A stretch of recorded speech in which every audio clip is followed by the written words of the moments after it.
I have been putting off doing this video for so long now.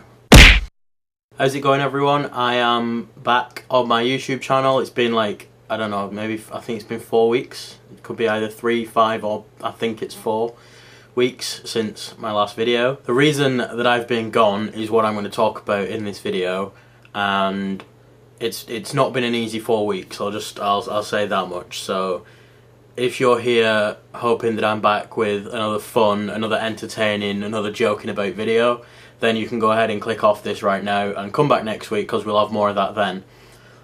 But for anyone who wants to feel like their life is going quite well right now, feel free to stick around and listen to my woes. This is kind of like a story time video, but it's going to be pretty depressing. You're going to get the feeling of where this is going like right from the beginning, because I am going to go back to the start of it all. That was like 15, 16 months ago now, that my dad was having some trouble swallowing his food. Like, he was eating it and it was getting stuck in his throat and he couldn't swallow it down, and it was happening more and more frequently. So like eventually, I mean, I don't know why we didn't do it sooner, but eventually he went to the doctor to ask them about it, and we discovered after multiple tests and a few weeks that he had cancer in his throat, which was a pretty big slap in the face to the whole family, really. Nobody really knew what to do, nobody knew what to say. We just sort of said okay, and then like my sisters were devastated, they were crying, and I just sort of carried on. I just said okay and carried on. I don't know why. I've never really been one for showing my emotions to people. I don't really wear my heart on my sleeve, which is why it's a pretty big deal that I'm making this video now. I don't even know that I'm going to upload this. I just sort of need to get it all out. So he started having his treatment. He had chemotherapy for 3 months. Went in for surgery it was in February time last Christmas that he had his surgery, or January or February time last Christmas that he had his surgery. And then he had another few months of chemotherapy after it, and it made him weak, it made him sick, it made him just, we had to be sort of taking care of him through all of it, which I've not got a problem with. Like, I wasn't working at the time, so I didn't have a problem with that, and especially after his surgery he could barely move because of, well, he'd just been, you know, had quite major surgery. So he couldn't move, he had to have everything got for him and sort of rest and a lot of that. And again, I was completely fine doing that. Me, my mum and my sister, we all pitched in, we all helped out, we all did our bit. But then a few months later, and I'm not 100% sure on the timescales of all of this, because like the whole of the last year has just been sort of a blur, sort of all just melded together. So after the surgery, he started getting this pain in the top of his arm. It was in his shoulder.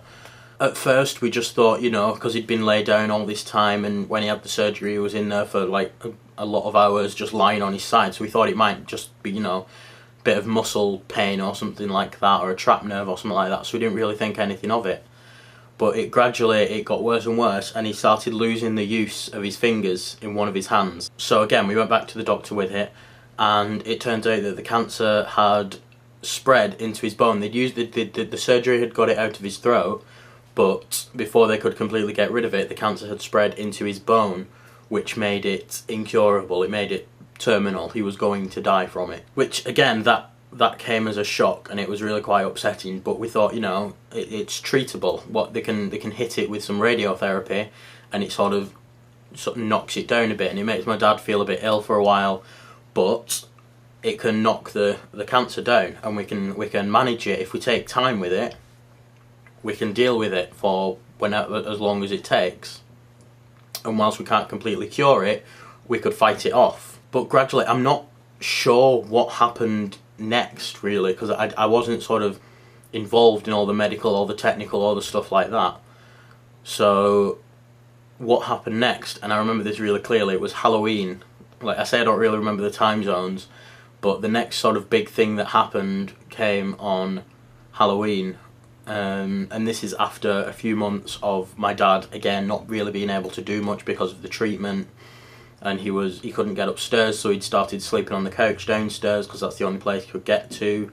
He couldn't move, he was having nurses coming giving him injections, he was on a stupid amount of medication a day, and it was like a really difficult time. But you know, we thought, we'll keep fighting it. We always do. So, and then the next thing that happened, I feel like there might have been something before it, but I can't remember. The next big thing that really hit my brain was my mum sat down with me and my sister and told us that a few days earlier they'd been to the doctors again to sort of just have a few more tests, and the doctor who had originally said that my dad would have years to live with this treatment, he'd narrowed it down to months now, saying that there was only going to be a few months left. And that was on a Sunday night, the night before Halloween, and I went into work the next morning. I was working at this point, and I went into work the next morning. I was there for about an hour, and I just completely broke down. I couldn't stay at work, so I went home, and I was helping my mum out, because now that I was at work and my sister was at work, it had fallen on my mum, who had sort of taken some time off work. Her job was very supportive about the whole thing. It had fallen on my mum to sort of look after him and make sure everything was okay. So she was doing that, and we were still doing as much as we could to help out, me and my sisters. I've got another sister who lives down south, and she was coming up a lot more frequently to help out. So she did a lot to help out as well. So after we got over the initial shock of my dad's time window being a lot smaller than we thought it was, things gradually started not getting back to normal. He still needed our help and stuff, but we sort of started accepting it and just sort of making him as comfortable as we possibly could, and thought, you know, we'll hold out for as long as we can and we'll deal with what comes next when that happens. But what we weren't expecting was a few days after my last video, so about 4 weeks ago now. This happened on a Sunday night as well, and my last video went up on a Friday, so this was 2 days after I uploaded my last video. My dad started, for a while he'd been sort of slurring his words as part of his treatment. There was something wrong with his mouth, and it was just, you know, it was a bit funny. There were certain letters that he couldn't pronounce properly, sort of slurring a little bit. And the doctors told us it was nothing to worry about, it was fine, and that was going on for months, so we gradually got used to that, it was okay. But on this night in particular, he was slurring more words than he usually did, and he couldn't think straight, and he was getting words wrong. He couldn't find the words that he wanted to say. He was saying the wrong words for things, but then couldn't think what the right word was, and we were all getting a bit worried about him. But there wasn't anything.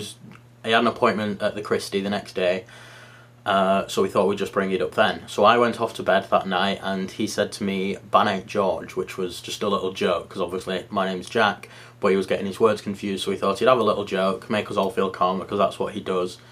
And he said, "Ban out George." And I went up to bed, and the next morning, again, I got up at about, well, I had a phone call. That's what woke me up at about 5 o'clock in the morning. I was supposed to be in work for 6, so I thought it was my alarm. I tried to snooze it first, but it was my mum phone calling me from the hospital, saying that the reason that my dad had been slurring his words even more the night before, and they discovered later on in the night, in the early hours of the morning, at about 2-3 o'clock, that my dad was actually having a stroke. So they took him into hospital, they did all their tests on him and found that it was blood clots in the brain. And again, I just completely broke down at work. So I went to see him. He couldn't speak to us. He was sort of making noises to try and say what he wanted, but he couldn't get any words out at all at this point now, and he was getting frustrated about it. One half of his body had just completely gone, his right leg, his right arm, and the right side of his face, and his speech were all just completely gone. My mum said to me that that was going to be it then. That was, for the rest of his life, that was how he was going to be. There wasn't anything that the doctors could do. Because, I mean, it might have had some connection with the fact that my dad didn't move around as much as he used to, but aside from that possible connection, there was no relation between the cancer and the stroke. And it just, for the first time in everything, it got us thinking, you know, why us, why him, why has he got all of this, one thing after another? Why does he have to deal with cancer and then spread into his bone cancer and then a stroke on top of that? It just didn't seem fair. So again, I got really upset at the fact that this was my dad now. I wouldn't be able to do things that I would want to do with my dad. I'm 21 years old, but at that moment I still felt like a child who wanted to do things with my dad. And I got upset that for the rest of his life, that was how he was going to have to be. He'd be suffering. But 2 days later, on the Wednesday, I went to see him on the Monday, I saw him on the Tuesday and the Wednesday, and on the Wednesday night / Thursday morning at 12:30, midnight, midnight, well, about midnight I got a phone call from my mum saying you need to get to the hospital really quickly. So my uncle came in his car, he picked me up and he drove me to the hospital. Unfortunately, I didn't get there in time and my dad had died at 12:30. A few minutes after my mum had called me that his breathing was slowing down. She said he did 2 or 3 more rattly breaths and then he was gone. So there was no way that I would have been able to get there. I got upset in the hospital, but like I said, I'm not really one for showing emotion, so for the next few weeks I was just carrying on as normal, and I was getting angry every now and again. Like, my emotions were heightened. There were things that would upset me or make me angry a lot easier than I normally would get upset or angry, but I wasn't sort of in a permanent state of anger or sadness. And everyone was saying that I was being so strong and that I was doing so well, but I felt guilty, like I should have been crying, like I didn't really know what was going on. I felt like I should have been more upset than I was. And then we had the funeral, well, 6 days ago as I'm recording this now, and that is when I properly broke down. I had some friends who came to the funeral. They said partly to support me, but also because they wanted to pay their own respects to him, which I think says a lot about him, that he was such a good person that my friends and my sister's friends wanted to come to pay their respects to him, not just to help us. So for the last sort of 3 or 4 weeks, I've not really wanted to make any videos or anything. I've not really, like I say, I've been putting this off. Even today I've been putting this off, but I just thought I'd get it out of the way. And I've actually wanted to go back to work because obviously I had some time off after he died, and now I want to go back because all I'm doing, I'm sat around at home and it's just, it's not good. I'm just sort of not doing anything and my mind is just wandering.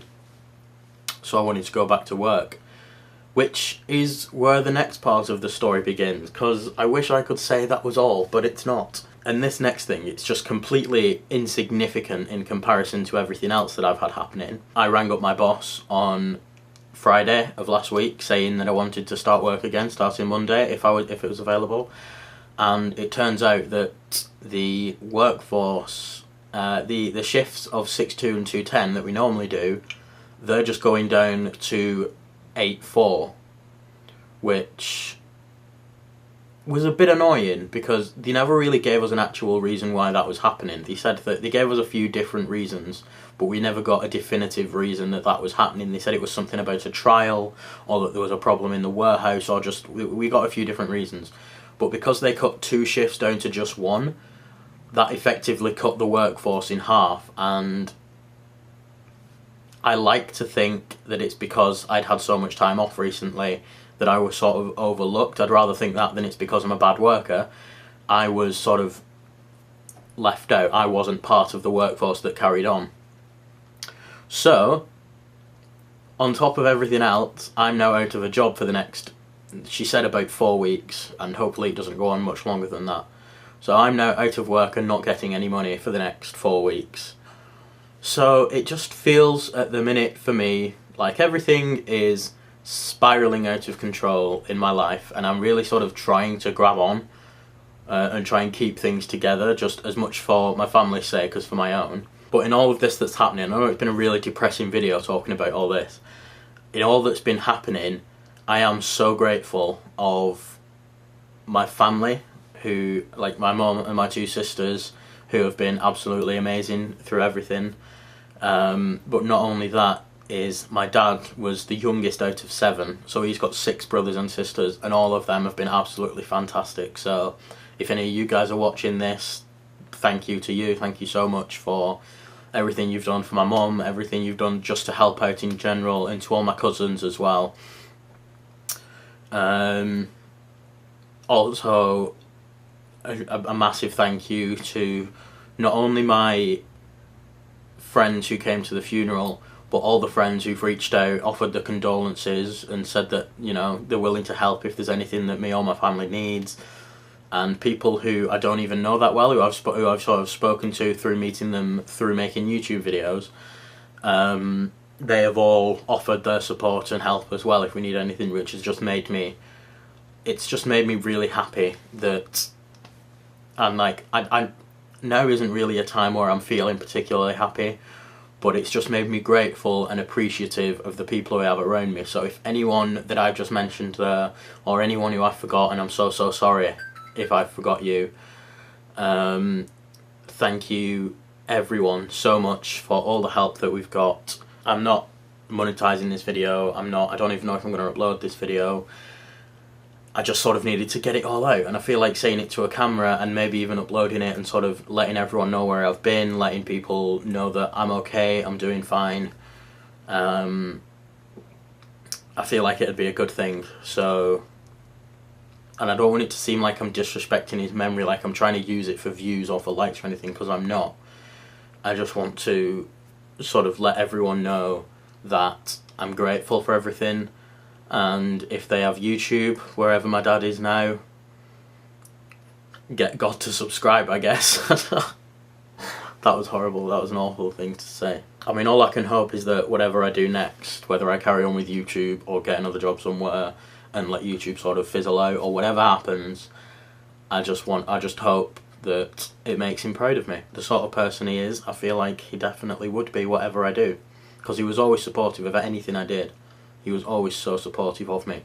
So I know that wherever I end up, he'll be proud of me. That is the end of my harrowing story. I don't really know what to say now. I'm not going to ask for likes and stuff because I don't really know why I'd want them on this video. All I will say is that next week I should be back as normal, sort of making fun videos. I've got so many ideas. I had like this creative tidal wave of inspiration. That was a metaphor for you. Come over me like literally a few days before he died. So I've just got all these ideas lined up to do. I've got something that I bought a while ago. You might remember me mentioning that in a video. But I've got all of this stuff and I can't wait for you guys to see it. So I will see you guys next week and onwards, where things will be back to normal. Thank you for watching this video. Leave a comment down below if you sort of, because going through this, it's made me not only more in touch with how I feel about things, but it's also made me more empathetic to other people who are going stuff. And I like to think I was empathetic anyway, but more so than ever now. So if anyone's going through anything else, let me know in the comments and we can be depressing together. Alright guys, I'll see you next week with a brand new video. I hope your week is better than mine. See ya.